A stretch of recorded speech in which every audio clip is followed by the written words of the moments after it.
Hi friends, welcome to Shiva sir maths class. మనం ఏపీడిఎస్సిలో భాగంగా previous TET papers అనేవి explain చేస్తున్నాం కదా. అందులో భాగంగా 2024 అక్టోబర్కి సంబంధించి అన్ని పేపర్స్ ఎక్స్ప్లెయిన్ చేయడం జరిగింది. 2024 ఫిబ్రవరిలో చాలా ఎగ్జామ్స్ మనకు జరిగాయి కదా. అందులో భాగంగా ఆల్రెడీ మనం 6 పేపర్స్ అనేవి కంప్లీట్ చేసాము. ఈరోజు మనము మార్చి 1వ తారీఖు 2024 షిఫ్ట్ 1లో మార్నింగ్ షిఫ్ట్లో మ్యాథ్స్ కంటెంట్కి సంబంధించి ఎస్జిటి లెవెల్లో ఎటువంటి క్వశ్చన్స్ అడిగాడు, వాటి ఎక్స్ప్లెనేషన్స్ ఏ విధంగా చేయాలో ఈ వీడియోలో క్లియర్గా చూద్దాము. నేను మీ నుంచి ఎక్స్పెక్ట్ చేసేది ఒకటే, నేను చెప్పే ఎక్స్ప్లెనేషన్ అనేది మీకు నచ్చిందని అనిపిస్తే తప్పకుండా లైక్ చేయండి. మన శివ సార్ మ్యాథ్స్ క్లాస్ని సబ్స్క్రైబ్ చేసుకోండి. ఇక వీడియోలోకి వెళ్తే మనకి టెట్కి సంబంధించి క్వశ్చన్స్ 91 నుంచి స్టార్ట్ అవుతాయి. అందులో ఫస్ట్ క్వశ్చన్, ప్రధానమంత్రి సహాయ నిధికి పంపడానికి ఒక్కొక్క విద్యార్థి 110 రూపాయలు చొప్పున 5 విద్యార్థులు డబ్బు పోగు చేశారు. వారు సేకరించిన మొత్తం ఎంత అని అంటున్నాడు. ఆప్షన్స్ ఇలా ఇచ్చాడు. ఒక్కొక్కరు 110 రూపీస్, అటువంటిది ఎంతమంది 5 మెంబర్స్ కాబట్టి మొత్తం ఎంత అవుతుంది 550 రూపీస్ అమౌంట్ అయితే అవుతుంది. అందరూ కలిపి మొత్తం amount 550 rupees. Option 4 is the correct answer. Next question చూస్తే 92 1 బిలియన్ వాల్యూ ఎంత అని అంటున్నాడు. 1 బిలియన్ మనము అంతర్జాతీయ సంఖ్యామానం ప్రకారంగా మనం కామావే ఏ విధంగా పెడతాము అంటే ప్రతి 3 స్థానాల తర్వాత కామా పెడతాం. ఫస్ట్ నేను 1 బిలియన్కి నేను నెంబర్ అయితే రాస్తాను. 1s 10s 100 కామా వస్తుంది. 3 డిజిట్స్ తర్వాత కామా వస్తుంది. 100 వరకు అయింది. Next 1000 10,000 100,000. Next million 10 million 100 million. Millions అయిపోయాయి కదా. ఇప్పుడు బిలియన్ లాస్ట్లో 1 బిలియన్ అన్నాం కాబట్టి బిలియన్ ప్లేస్లోనే 1 పెట్టాలి. ఇప్పుడు ఇదంతా ఏమైంది, నీకు 1 బిలియన్ అయింది. ఇప్పుడు ఆ 1 బిలియన్ దేనికి సమానం అని అంటున్నాడు. మనం కరెక్ట్గా చూస్తే 100 మిలియన్స్ అని అంటున్నాడు. ఇక్కడ మిలియన్స్ ఎక్కడి నుంచి స్టార్ట్ అవుతాయి, మిలియన్స్ 100 మిలియన్స్ 100 మిలియన్సా, ఇక్కడ వరకు మిలియన్స్. మనం చూస్తే మనకి 1 మిలియన్ వాల్యూ 10 lakhs. మనకి 1 బిలియన్ అన్నామంటే ఇది 100 crores. మనం హిందూ సంఖ్యామానం ప్రకారంగా చూసుకున్నాం. 1 10 100 1000 10,000 లక్ష 10 లక్షలు కోటి 10 కోట్లు 100 కోట్లు. అంటే 1 బిలియన్ అంటే మనం ఇంటర్నేషనల్ నెంబర్ సిస్టమ్ ప్రకారంగా రాస్తే అది మనకి ఇండియన్ నెంబర్ సిస్టమ్ ప్రకారంగా ఎంతకి ఈక్వల్ అంటే 100 crores ఈక్వల్. ఇప్పుడు వీడియో ఏమంటున్నాడు 100 మిలియన్స్ అని అంటున్నాడు. మనకి 1 మిలియన్ ఏమో 10 lakhs. ఇటువంటి 10 lakhs మనం ఒక 10 కలిపామనుకో అంటే దాని అర్థం అంటే 10 మిలియన్స్. 10 మిలియన్స్ ఏమవుతుంది మనకి 1 crore అవుతుంది. అంటే 1 కోటి 1 crore 1 కోటి అవుతుంది. మనకి 100 కోట్లు అవ్వాలి. 1 కోటి అయ్యింది అంటే 100 కోట్లు అవ్వాలి అంటే ఇక్కడ 2 zeros వచ్చి ఇక్కడ కూడా 2 zeros ఎక్స్ట్రాగా పెట్టాలి. ఆల్రెడీ 10 ఉంది, ఇంకొక 2 zeros ఎక్స్ట్రా పెట్టాలి. అంటే ఓవరాల్గా 1000 మిలియన్స్ 100 crores అవుతుంది. 100 crores అన్నావు అంటే అదే నీకు 1 బిలియన్కి ఈక్వల్ అనే విషయాన్ని అర్థం చేసుకోవాలి. 1000 crores ఎక్కడ ఉంది, ఇక్కడ ఉంది. Option 2 is the correct answer. కావాలంటే ఒకసారి చూడండి. 100 మిలియన్స్ అని అన్నా, సారీ 1000 మిలియన్స్ అన్నాను. 1000 మిలియన్స్ 1 మిలియన్కి 10 lakhs కాబట్టి 1000 పక్కనే 1 మిలియన్ అంటే 10 lakhs కదా. 10 lakhs పెడదాం. ఇది 10 lakhs. ఇప్పుడు టోటల్గా జీరోస్ ఉన్నట్టు చూడండి. ఇక్కడ 6 zeros, ఇక్కడ 3 zeros, టోటల్గా 9 zeros వచ్చాయి. ఇక్కడ కూడా మనం ఆల్రెడీ 1 బిలియన్ రాసాం కదా. ఆ 1 బిలియన్లో కూడా 9 zeros ఉన్నాయి కాబట్టి ఇక్కడ 9 zeros, ఇక్కడ 9 zeros సరిపోయాయి. అంటే 1000 మిలియన్స్ నీకేమవుతుంది 1 బిలియన్ అవుతుంది అనే విషయాన్ని నువ్వు అర్థం చేసుకోవాలి. Option 2 is the correct answer. Next 93 చూస్తే ఒక 2 అంకెల సంఖ్యలోని ఒక అంకె మరో అంకెకు 3 రెట్లు. ఈ 2 అంకెల సంఖ్యలోని అంకెలను తారుమారు చేయగా వచ్చే సంఖ్యను ఆ సంఖ్యకు కలిపితే 88 వస్తుంది అని అంటున్నాడు. అయితే ఆ సంఖ్య ఏమిటి? మనకేమంటున్నాడు ఫస్ట్ ఇక్కడ ఆప్షన్స్ ప్రకారంగా ఇటువంటి క్వశ్చన్స్కి వెళ్తే చాలా చాలా ఈజీగా మనం చేయొచ్చు. 2 అంకెల సంఖ్యలోనే ఒక అంకె మరో అంకెకి 3 రెట్లు. అంటే అది యూనిట్ ప్లేస్లో ఉన్నదా, టెన్స్ ప్లేస్లో ఉన్నదా మనకి స్పెషల్గా చెప్పలేదు. 2 డిజిట్ నెంబర్లో 1 డిజిట్ ఏమో నెక్స్ట్ దానికి 3 టైమ్స్ ఉంటుంది అని అన్నాడు. సరిపోయిందో లేదా? ఫస్ట్ ఆప్షన్ ప్రకారంగా చూస్తే సరిపోయింది. ఎందుకు? ఇక్కడ 2 అనేది 3 టైమ్స్ చేస్తే 6 అవుతుంది కాబట్టి ఆ విధంగా వాడు కూడా అదే అన్నాడు. ఒక అంకె ఇంకొక అంకె కంటే 3 రెట్లు అన్నాడు కాబట్టి ఫస్ట్ కండిషన్ సరిపోయింది.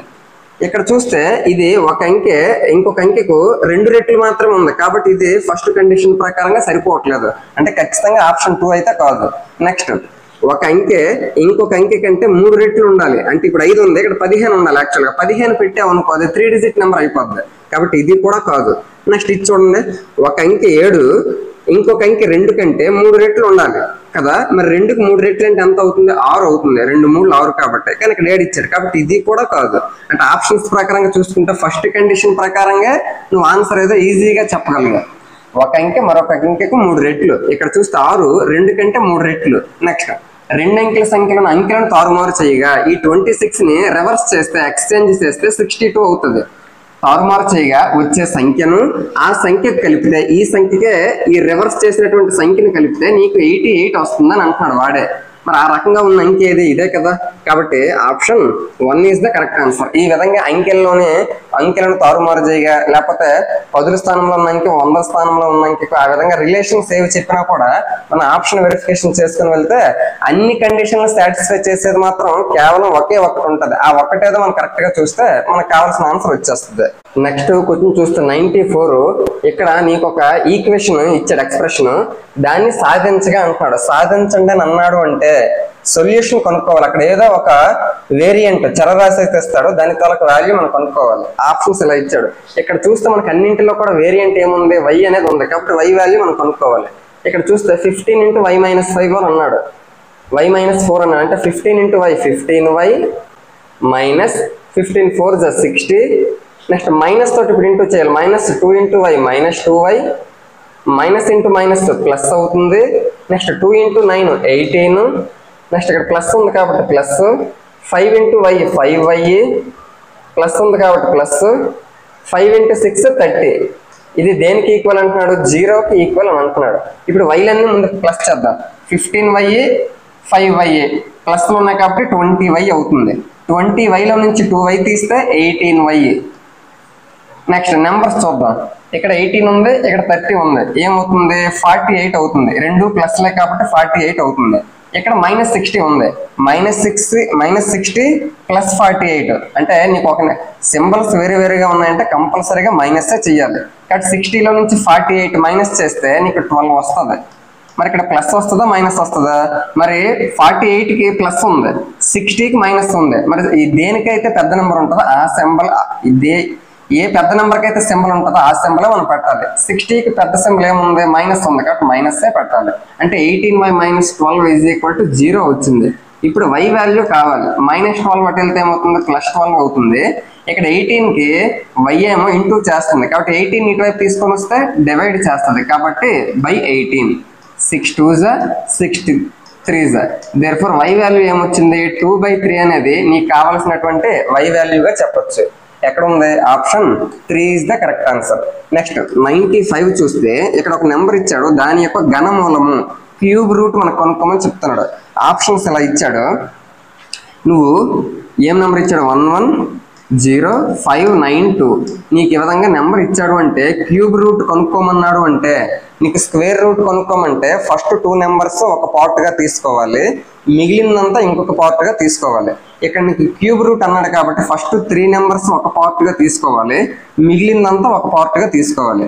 ఇప్పుడు నాకు యూనిట్ ప్లేస్ని నేను డిసైడ్ చేయాలి.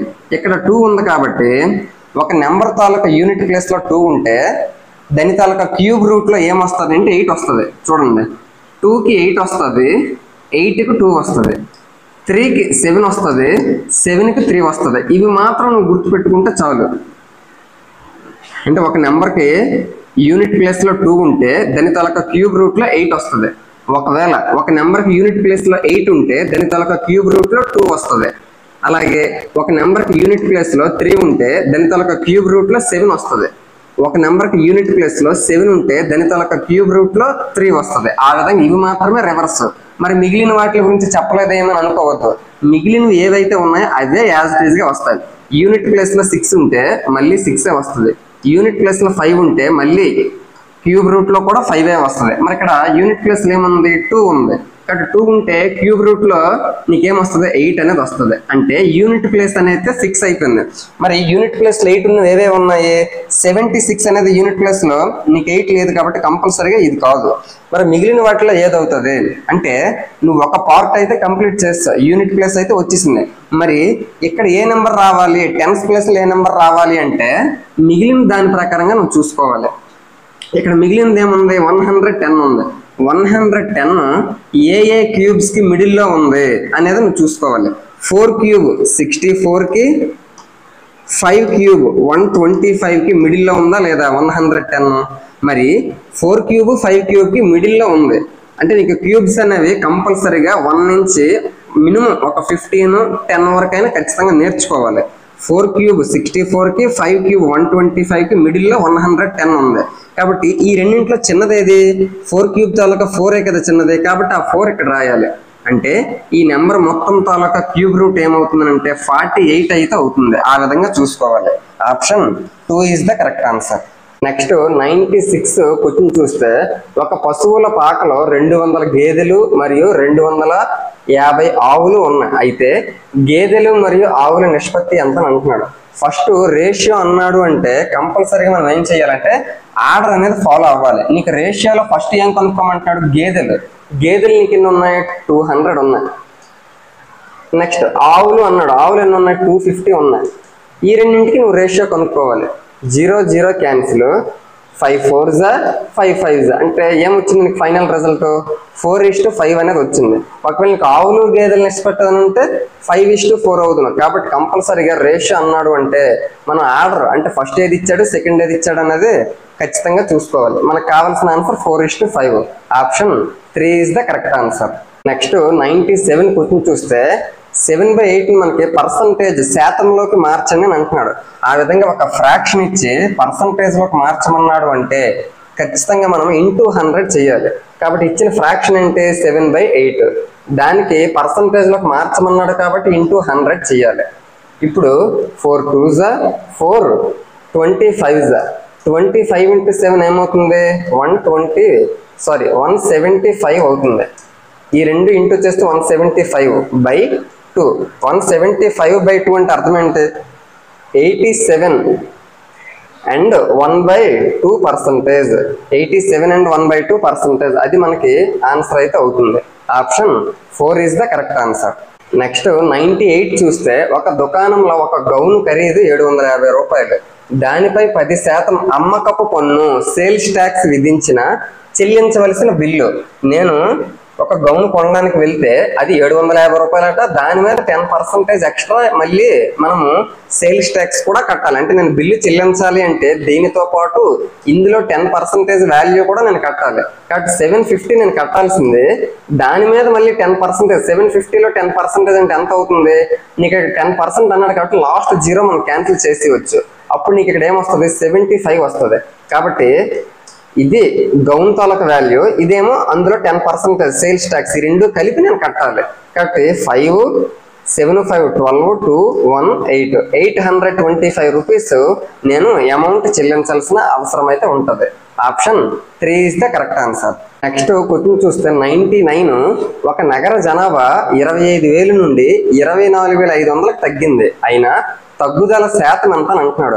స్టార్టింగ్ లో 25,000 ఉండేవారు, ఇప్పుడు 24,500 మెంబర్స్ తగ్గిపోయింది. అంటే ఎంతమంది నీకు తగ్గారు? 500 మెంబర్స్ నీకు తగ్గారు. అవునా కాదా? 500 తగ్గారు. దేని మీద తగ్గారు? స్టార్టింగ్ లో ఉన్న 25,000 మీద నీకు తగ్గారు. కాబట్టి 25,000 ఇంటూ పర్సంటేజ్ అడిగాడు. తగ్గుదల శాతము ఎంత తగ్గిందో నీకు అడగలేదు, ఎంత తగ్గుదల శాతం వచ్చిందని అడుగుతున్నాడు. కాబట్టి ఇంటూ 100 చేయాలి. పర్సంటేజ్ అడుగుతున్నాడు అంటే కంపల్సరీగా ఇంటూ 100 చేయాలి. 2 zeros క్యాన్సిల్, ఇక్కడ 1 0 cancel, 5 1s 5 5s 5 1s 5 2s. అంటే ఓవరాల్ గా 2% అయితే నీకు తగ్గుదల డిక్రీజ్ అనేది అవ్వడం అయితే జరిగింది. Option 2 is the correct answer. Next question చూస్తే 101 చూస్తే విద్యార్థుల బృందం సైన్స్ పరీక్షలో సాధించిన మార్కులు, అంటే ఎగ్జామ్ ఏమో 100కి, వాళ్ళకు వచ్చిన మార్కులు ఏమో ఈ విధంగా ఉన్నాయి. అయితే ఆ బృందం పొందిన సగటు మార్కులు, యావరేజ్ మార్కులు అని అంటున్నాడు. ఆప్షన్స్ ఇలా ఇచ్చాడు. ఈ విధంగా మనకి సగటు అన్నా, సరాసరి అన్నా, యావరేజ్ అన్నా, లేకపోతే అంక మధ్యమం అన్నా ఏదన్నా కూడా సేమ్ ఒకటే కదా. అంక మధ్యం సగటు ఈజ్ ఈక్వల్ టు రాసుల మొత్తము సమ్ ఆఫ్ అబ్జర్వేషన్స్ బై రాసుల సంఖ్య, నెంబర్ ఆఫ్ అబ్జర్వేషన్స్ కదా. మరి రాసుల సంఖ్య, నెంబర్ ఆఫ్ అబ్జర్వేషన్స్ ఎన్ని? 1 2 3 4 5 6 7 8 9 10 అంటే అక్కడ 10 స్టూడెంట్స్ ఉన్నారు, 10 మెంబర్స్. ఇప్పుడు రాసుల మొత్తము అంటే అక్కడ ఇచ్చేటటువంటి మార్కులు అంతా కూడా మనం ప్లస్ చేయాలి. ఫస్ట్ నేను యూనిట్ ప్లేస్ అనేది ప్లస్ చేస్తాను. 5 6 11 11 0 11 11 5 16 9 25 8 33 6 39 5 44 1 45 5 50 50 అంటే యూనిట్ ప్లేస్లో 0 వస్తుంది. ఈ 5 ఏమో టెన్స్ ప్లేస్లో రాసుకోవాలి. ఇప్పుడు టెన్స్ ప్లేస్ అన్ని ప్లస్ చేస్తాను. 8 7 15 9 24 8 32 3 35 4 39 5 44 9 53 8 61 61 7 61 7 68 68 5 73 730 వచ్చింది. అంటే రాసుల మొత్తం రాసుల సంఖ్య 0 0 క్యాన్సిల్ చేస్తే మనం అప్పుడు ఎంత మిగిలింది? 73 మిగిలింది. అక్కడ ఉండేటటువంటి అందరు స్టూడెంట్ల తలకి యావరేజ్ మార్కులు ఏంటంటే 73గా మనం చెప్పొచ్చు. Option 3 is the correct answer. Next 102 చూస్తే మనకి 2 పొడవులు ప్లస్ 2 వెడల్పులు ఏమవుతుంది అని అంటున్నాడు. అంటే 2 పొడవులు అంటే 2L ప్లస్ 2 వెడల్పులు 2B అంటే 2 లెన్స్ 2 బ్రెత్స్ ప్లస్ చేయమంటున్నాడు. అప్పుడు 2 కామన్ తీస్తే నీకేమొస్తుంది? 2 × L + B. 2 × L + B అనేది దేనికి ఫార్ములాగా మనం చెప్తాము? రెక్టాంగిల్ షేప్ లో దీర్ఘచతురస్రాకారం తాలూకా చుట్టుకొలతకి ఫార్ములాగా మనం చెప్తాం. కాబట్టి ఇది L అవుతుంది, ఇది B అవుతుంది. మనకి రెక్టాంగిల్కి వచ్చేసరికి 2 లెన్స్ ఉంటాయి, 2 బ్రెత్స్ ఉంటాయి. కాబట్టి టోటల్ గా 2L + 2B అవన్నీ కలిపితే మనకి దీర్ఘచతురస్రం వస్తుంది కదా. కాబట్టి వాడు ఇచ్చిన క్వశ్చన్ నీకు డైరెక్ట్ గా ఫార్ములా వాడు ఇచ్చాడా, దేనికి ఫార్ములా అడుగుతున్నాడు రివర్స్ లో. దీర్ఘచతురస్రం తాలూకా చుట్టుకొలత పెరిమీటర్ ఆఫ్ రెక్టాంగిల్ కి option 1 is the correct answer. Next 103 చూస్తే 5 భుజాల సంఖ్య గల బహుభుజి యొక్క పేరు ఏమిటి అని అంటున్నాడు. అంటే మనకి 5 సైడ్స్ ఉండాలి, దాని తాలూకా పాలిగాన్ కి ఏ పేరు ఉంటుంది అని అంటున్నాడు. మనకి 5 భుజాలు ఉంటే పంచభుజి, ఇంగ్లీష్ లో పెంటాగాన్ గా చెప్తాం. దీనికి 5 భుజాలు ఉంటాయి. మరి చతుర్భుజం క్వాడ్రిలేటరల్ కేమో 4 సైడ్స్ ఉంటాయి. షడ్భుజి హెక్సాగాన్ కేమో 6 సైడ్స్ ఉంటాయి. త్రిభుజము ట్రయాంగిల్ కేమో 3 సైడ్స్ ఉంటాయి. మరి షడ్భుజి ఏ విధంగా ఉంటుంది? ఇలా ఉంటుంది. పంచభుజి పెంటాగాన్ ఏ విధంగా ఉంటుంది? ఇలా ఉంటుంది. పెంటాగాన్ కేమో 5 సైడ్స్, మనకి అడిగింది కూడా 5 సైడ్సే కదా, కాబట్టి పంచభుజి. Option 4 is the correct answer. Next చూస్తే 104 కింది వాటిలో 3D అంటే త్రిమితీయ ఆకారం కానిది ఏది అని అంటున్నాడు. అంటే 3D షేప్ లో లేనిది ఏది అని అంటున్నాడు. మనకి కోన్ ఐస్ క్రీమ్ ఏ విధంగా ఉంటుంది? ఇలా ఉంటుంది కోన్ ఐస్ క్రీమ్. ఇదేం నీకు అవుతుందంటే 3D షేప్ లో, అంటే ఒక శంకు ఆకారంలో ఉంటుంది. శంకు అనేది 3D షేప్ లో ఉంటది, కాబట్టి ఇది మనకి కాదు. పాచిక చూస్తే డైస్ మనకి క్యూబ్ లా ఉంటది, కాబట్టి ఇది కూడా 3D షేపే. కాగితం ఏమో ఈ విధంగా మనకు ఉంటది. దీనికి పొడవు వెడల్పు మాత్రమే ఉంటాయి, కానీ దీనికంటూ లోతు కానీ లేకపోతే ఎత్తు కానీ అటువంటిది ఏది ఉండదు. కాబట్టి పొడవు వెడల్పు మాత్రమే ఉంటే దాన్ని మనం 2D ద్విమితీయ పటాలుగా మనం చెప్తాము. ఏ విధంగా అయితే ఇక్కడ మనం చూస్తే శంకుకు వచ్చేసరికి లోపల లోతు కూడా ఉంటది, కాబట్టి శంకు 3D అవుతుంది. త్రిమితీయంకి వచ్చేసరికి కూడా ఎత్తు కూడా ఉంటది, త్రిమితీయం అవుతుంది. చెక్క ముద్దు అంటే చెక్క కూడా నీకు ఏ విధంగా ఉంటుంది? 3D షేప్ లోనే ఉంటది. ఈ విధంగా ఉంటది. ఈ విధంగా ఉన్నదంటే ఇది కూడా 3D. మరి మనకు 3D కానిది ఏది అని అడిగాడు. అంటే 2D షేప్ లో ఉండేది ఏది? కాగితము. Option 3 is the correct answer. Next question చూస్తే 105 కింది వాణిలో పూరక కోణాలు కాంప్లిమెంటరీ యాంగిల్స్ ఏవి అని అంటున్నాడు. మనకి కాంప్లిమెంటరీ యాంగిల్స్ పూరక కోణాలు అవ్వాలంటే 2 కోణాల మొత్తము నీకు 90 degrees అవ్వాలి. ఇది 30 అయితే ఇది 60 అవ్వాలి, ఇది 45 అయితే ఇది 45 అవ్వాలి, ఇది 75 అయితే ఇది 25 అవ్వాలి, 15 అవ్వాలి. ఆ విధంగా ఈ 2 యాంగిల్స్ కలిపినప్పుడు 90 వస్తే ఆ 2 యాంగిల్స్ ని కూడా నీకు కాంప్లిమెంటరీ యాంగిల్స్ గా చెప్తాడు. కాబట్టి ఇప్పుడు ఇందులో నీకు కాంప్లిమెంటరీ యాంగిల్స్ ఏమని అడిగాడంటే దాని అర్థం ఏంటి? ఏ 2 యాంగిల్స్ కలిపితే 90 degrees వస్తుంది, అది నువ్వు చూసుకోవాలి. 75 25 చేస్తే 100 వస్తుంది. కాబట్టి ఇది కాదు. 70 40 చేస్తే 110 వస్తుంది, ఇది కాదు.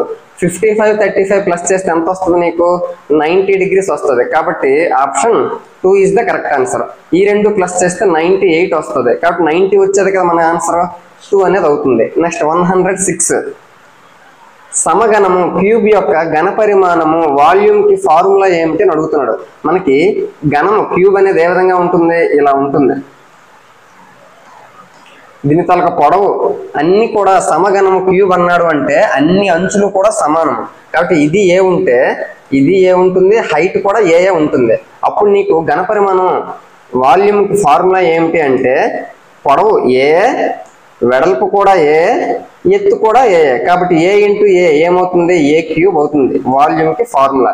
ఒకవేళ నీకు పక్కతల వైశాల్యము అంటే నీకు పైది కిందది కాకుండా 4 వైపుల తలాలు ఉంటాయి కదా, దాని తాలూకు వైశాల్యం అడిగాడు అనుకోండి, నీకు ఒకటైతే నీకు చతురస్రాకారంలో ఉంటుంది. చతురస్రాకారం తాలూకు వైశాల్యం ఫార్ములా మనకు తెలుసు కదా, A². ఎందుకు? ఏ ఇంటూ ఏ. మరి అటువంటి పక్కతలాలు ఎన్ని ఉంటాయి? 4 ఉంటాయి. కాబట్టి 4A² అవుతుంది. ఇది దేనికి? ఇది క్యూబ్ తాలూకా కర్వ్డ్ సర్ఫేస్ ఏరియా, పక్కతల వైశాల్యాలు అని అంటాము దీనికి. నెక్స్ట్ సంపూర్ణ తల వైశాల్యం టోటల్ సర్ఫేస్ ఏరియా అంటే 6 తలాలు కలపాలి. ఈ పక్క తలాలన్నీ కలిపితే 4A², పైన ఒక A², కిందన ఒక A². ఎందుకు? అన్ని కూడా చతురస్రాకారమే. కాబట్టి అప్పుడు ఏమవుతుంది? 6A² అవుతుంది. అంటే ఒకే క్వశ్చన్ లో మనం 3 రకాల ఫార్ములాస్ కూడా చెప్పుకోవడం అయితే జరుగుతుంది. 6A² ఏమో సంపూర్ణ తల వైశాల్యం, 4A² ఏమో పక్కతల వైశాల్యం, ఏ క్యూబ్ ఏమో ఘన పరిమాణం వాల్యూమ్. మనకు వాల్యూమ్ కదా అడిగాడు. Option 3 is the correct answer. Next 107 చూస్తే ఇక్కడ నీకు ఒక ఈక్వేషన్ లాంటిది ఇచ్చాడు. దాని తాలూకా ప్రోడక్ట్ ఏమవుతుందని అంటున్నాడు. ఆప్షన్స్ ఇలా ఇచ్చాడు. ఫస్ట్ ఎప్పుడు కూడా వేరియబుల్స్ చరరాశులు ఏమున్నాయో వాటిని అలా ఉంచేసి నీకు మిడిల్లో అన్ని దగ్గరలో కూడా ఇంటూ ఇచ్చాడు. అటువంటి సందర్భంలో ఏం చేయాలి అంటే ఫస్ట్ నెంబర్స్ ఏవైతే ఉన్నాయో వాటన్నింటిని అంటే గుణకాలు అంటాం కదా, సంఖ్యా గుణకాలు, నెంబర్ కోఎఫిషియెంట్స్ అన్నింటిని ఇంటూ చేసేవాళ్ళు. ఇక్కడ 1 ఉంది, ఏమీ లేదు అంటే ఇక్కడ 2, ఇక్కడ 4.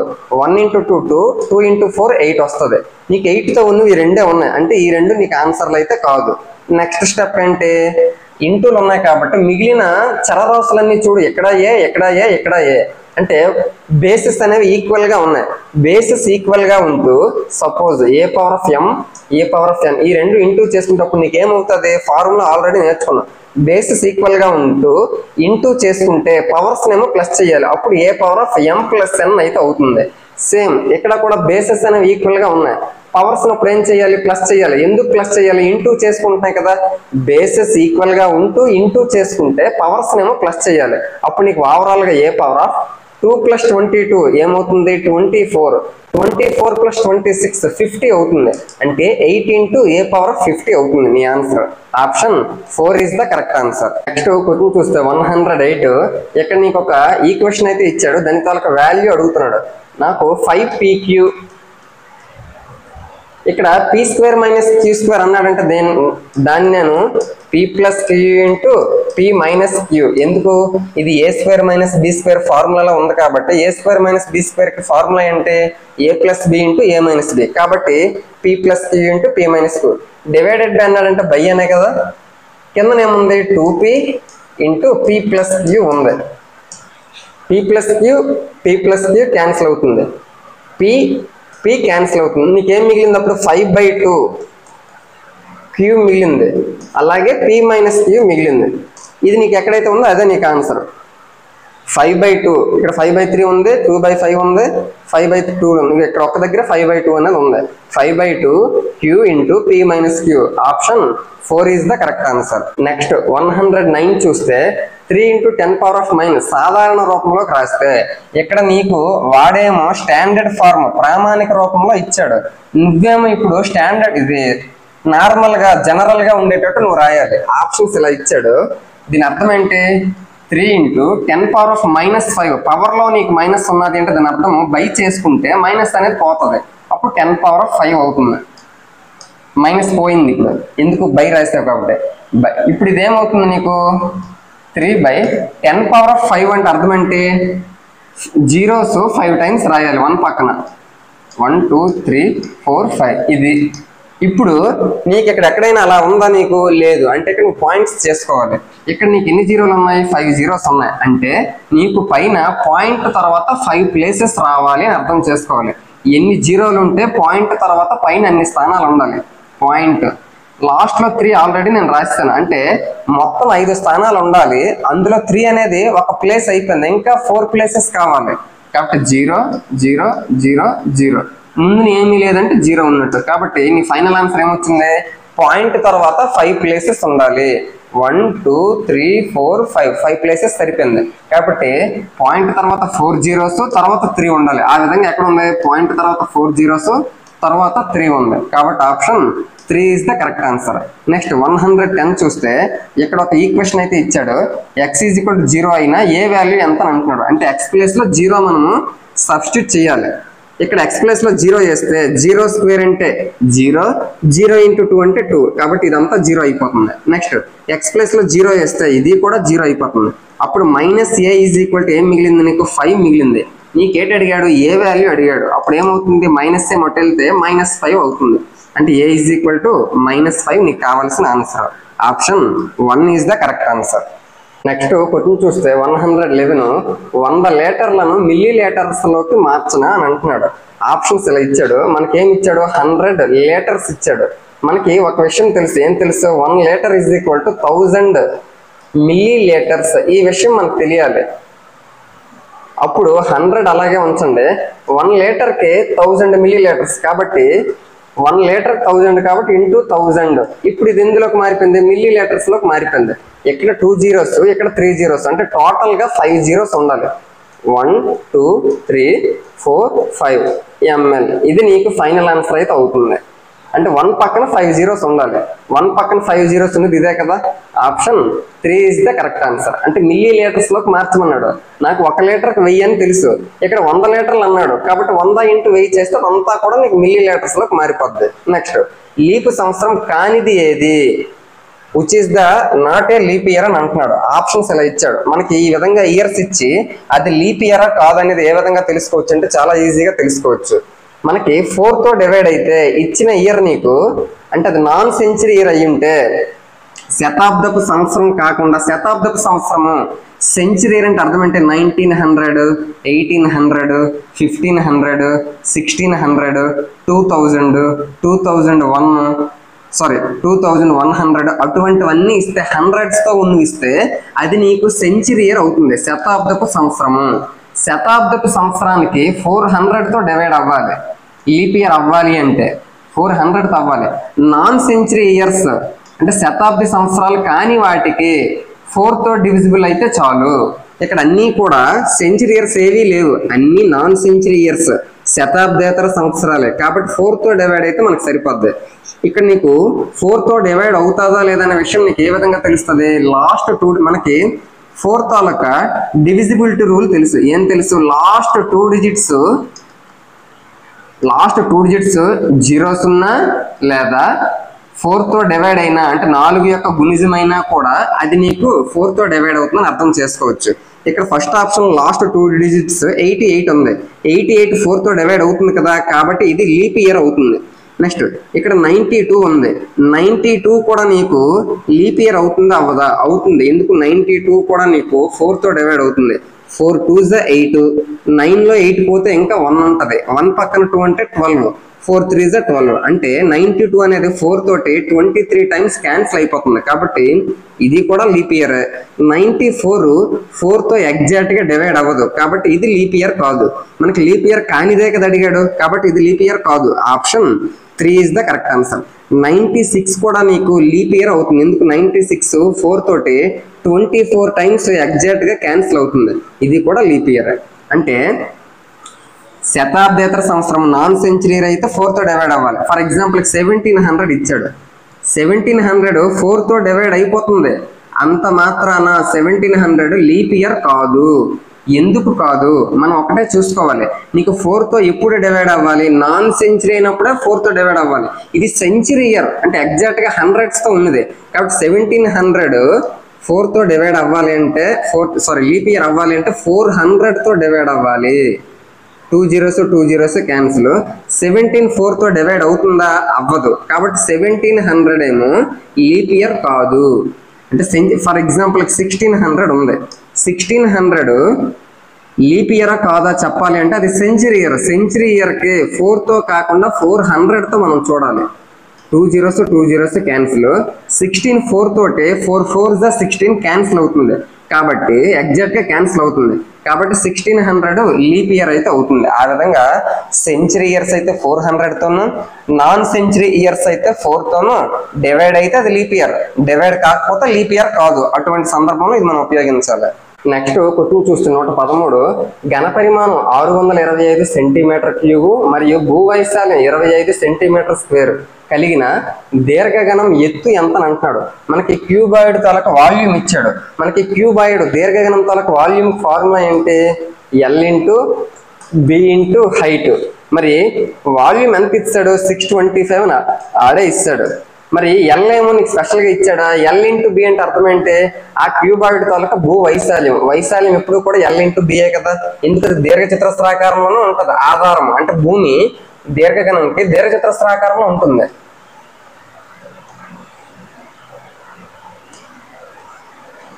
ఇది L, ఇది B, ఇది హైట్. నువ్వు ఘన పరిమాణం కనుక్కోవాలి అంటే భూ వైశాల్యంని ఎత్తుతో ఇంటూ చేస్తే అదే నీ ఘన పరిమాణం. భూ వైశాల్యం LBని ఎత్తుతో గుణిస్తే అదే నీ ఘన పరిమాణం. నీకు భూ వైశాల్యం ఆడే ఇస్తాడు. ఎంత ఇచ్చాడు? L ఇంటూ B ఆల్రెడీ ఇస్తాడు 25 అని. హైట్ ఏమో నీకు కావాలి. కాబట్టి height is equal to 25 1 25 times పోతుంది. కాబట్టి height is equal to 25 centimetres అయితే నీకు కావాల్సినటువంటి ఆన్సర్ అవుతుంది. Option 3 is the correct answer. Next last 114 చూస్తే 28 సెంటీమీటర్ల వ్యాసం గల వృత్తం యొక్క వైశాల్యం కనుక్కోవాలి. మనకి సర్కిల్ తాలూకా ఏరియాకి ఫార్ములా ఏంటి? Area is equal to pi R square. మరి పై ఆర్ స్క్వేర్. ఆర్ అంటే ఏంటి? రేడియస్, వ్యాసార్థము. నీకు వ్యాసార్థం అనేది డైరెక్ట్గా ఇవ్వలేదు. నీకేమి ఇచ్చాడు? వ్యాసం ఇచ్చాడు. వ్యాసంలో సగమే కదా. వ్యాసము డయామీటర్ అంటే ఇది, అందులో సగమే కదా నీకు ఇది అవుతుంది వ్యాసార్థము. కాబట్టి నీకు వ్యాసార్థం కావాలి అంటే అందులో సగం చేయాలి. అప్పుడు నీకు ఏమవుతుంది? ఏరియా ఈజ్ ఈక్వల్ పై అంటే 22/7. ఆర్ అంటే రేడియస్, డయామీటర్లో హాఫ్. కాబట్టి 28లో సగం అంటే 14 అవుతుంది. ఆర్ వాల్యూ 14, ఆర్ స్క్వేర్ ఉంది కాబట్టి 14 into 14. 7 1s 7 2s 22 into 2 44 into 14. అప్పుడు నీకేమవుతుంది? 14 4s 56, 6 5, 14 4s 56 + 5 61 అంటే 616 సెంటీమీటర్ స్క్వేర్ అయితే ఏరియాగా మనం చెప్పచ్చు. Option 1 is the correct answer.